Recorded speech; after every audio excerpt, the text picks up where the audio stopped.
Selamat datang di Devotion hari ini dan tidak terasa kita sudah sampai di penghujung tahun 2022. Rasanya senang banget ya saudara, kita merayakan Natal di mana-mana penuh dengan dekorasi Natal dan banyak lagu-lagu Natal yang membawa kita kepada sukacita yang luar biasa. Oleh sebab itu pada hari ini saya akan membahas sedikit dari firman Tuhan yang berbicara tentang kisah dari Natal itu sendiri. Mari kita baca bersama-sama di dalam Matius 2 ayat yang pertama sampai yang kedua. Saya akan bacakan. Sesudah Yesus dilahirkan di Betlehem di tanah Yudea pada zaman Raja Herodes, datanglah orang-orang Majus dari timur ke Yerusalem dan bertanya-tanya, di manakah dia raja orang Yahudi yang baru dilahirkan itu? Kami telah melihat bintangnya di timur dan kami datang untuk menyembah dia. Saya akan lanjutkan pembacaan firman Tuhan hari ini. Kita loncat ke ayat yang ke-8. Kemudian ia menyuruh mereka ke Betlehem, katanya, pergi dan selidikilah dengan seksama hal-hal mengenai anak itu, dan segera sesudah kamu menemukan dia, kabarkanlah kepadaku supaya aku pun dapat menyembah dia. Jadi kisah di sini kisah yang sangat terkenal, saudara. Kita melihat bahwa ada orang Majus yang sedang mencari sang juru selamat, sang raja yang dilahirkan itu. Banyak orang yang bertanya-tanya siapakah orang Majus itu. Orang Majus ini dapat diperkirakan dia berasal dari Babilonia atau berasal dari Persia. Jadi kita dapat melihat mungkin di dalam bayangannya perawakannya itu seperti orang-orang yang dari timur sana, saudara. Dan kemudian pada masa itu di Persia itu orang-orang Persia terkenal dengan orang yang ahli di dalam ilmu perbintangan.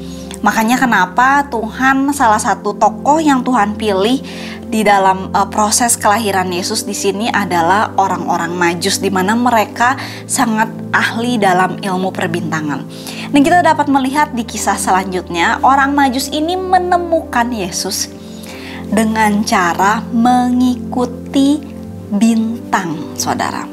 Sungguh menarik ya rasanya kalau seandainya kita perhatikan bintang itu rasanya semua sama.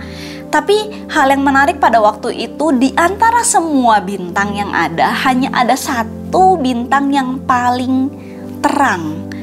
Dan itu menunjukkan di mana Yesus berada.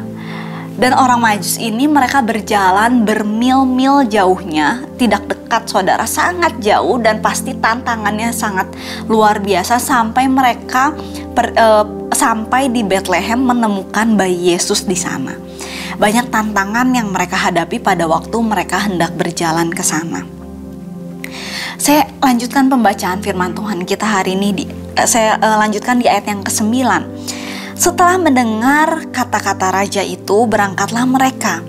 Dan lihatlah, bintang yang mereka lihat di timur itu mendahului mereka, hingga tiba dan berhenti di atas tempat di mana anak itu berada.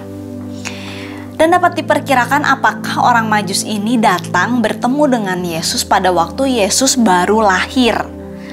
Nah, berdasarkan penelitian-penelitian yang ada, dapat diperkirakan orang Majus ini datang setelah Yesus lahir. Bahkan mungkin pada waktu itu bayi Yesus usianya sudah sekitar 30-40 hari.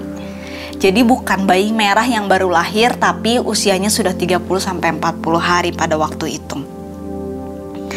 Dan pada waktu mereka melihat bintang itu berhenti di situ, mereka tahu bahwa di situ mereka menemukan Yesus. Dan di ayat yang ke-10 dikatakan bahwa ketika mereka melihat bintang itu, sangat bersukacitalah mereka. Maka masuklah mereka ke dalam rumah itu dan melihat anak itu bersama Maria. Ibunya lalu sujud menyembah dia. Mereka pun membuka tempat harta bendanya dan mempersembahkan persembahan kepadanya, yaitu emas, kemenyan, dan mur. Inti dari cerita ini, mereka pada waktu mereka menemukan Yesus, mereka sangat bersukacita, saudara, pada waktu mereka menemukan Yesus. Demikian juga dengan kita. Hari-hari ini mungkin kita disibukkan dengan berbagai macam perayaan Natal yang ada. dari satu Christmas dinner ke satu Christmas dinner yang lain. Kita memberi, mungkin sebagian dari saudara ada yang memberi Christmas hampers buat saudara atau teman-teman terdekat saudara. Atau mungkin ada juga di antara saudara yang menerima Christmas hampers tersebut dan saudara mengalami sukacita yang luar biasa karena ada kasih yang dibagikan melalui hadiah-hadiah yang ada. Ada dekorasi yang sangat indah, pohon Natal, dan kita memiliki foto-foto yang indah bersama dengan keluarga kita.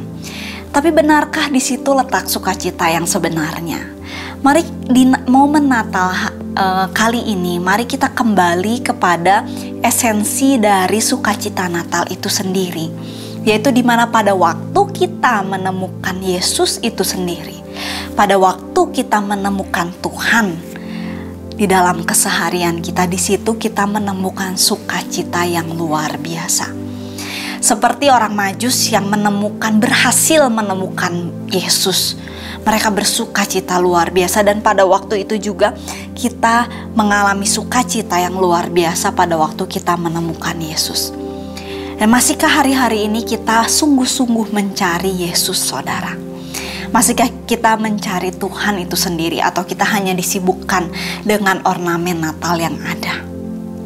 Tapi mari kita kembali, cari Tuhan, intim dengan Tuhan. Karena disitulah letak Natal yang sesungguhnya. Dan pada hari ini, mungkin saudara mendengarkan devotion yang singkat ini, berikan waktu sejenak buat saudara untuk dapat berdoa, untuk dapat mencari Tuhan dengan sungguh-sungguh, untuk dapat mengalami Tuhan kembali. Karena di dalam momen Natal tanpa kita mengalami Tuhan itu sendiri, semuanya akan sia-sia. Karena sukacita yang sesungguhnya terletak di dalam Tuhan itu sendiri. Amin. Mari kita berdoa. Bapa dalam surga, kami bersukacita di dalam setiap momen Natal, kelahiran Yesus Kristus dalam kehidupan kami. Kami dapat menerima keselamatan. Tapi mungkin ada di antara kami yang hatinya sedang hambar, tidak merasakan lagi kehadiran Tuhan itu sendiri. Hanya merasakan Natal tapi tidak merasakan kehadiran Tuhan itu sendiri. Dan hari ini kami datang sama Engkau, mari ya Tuhan.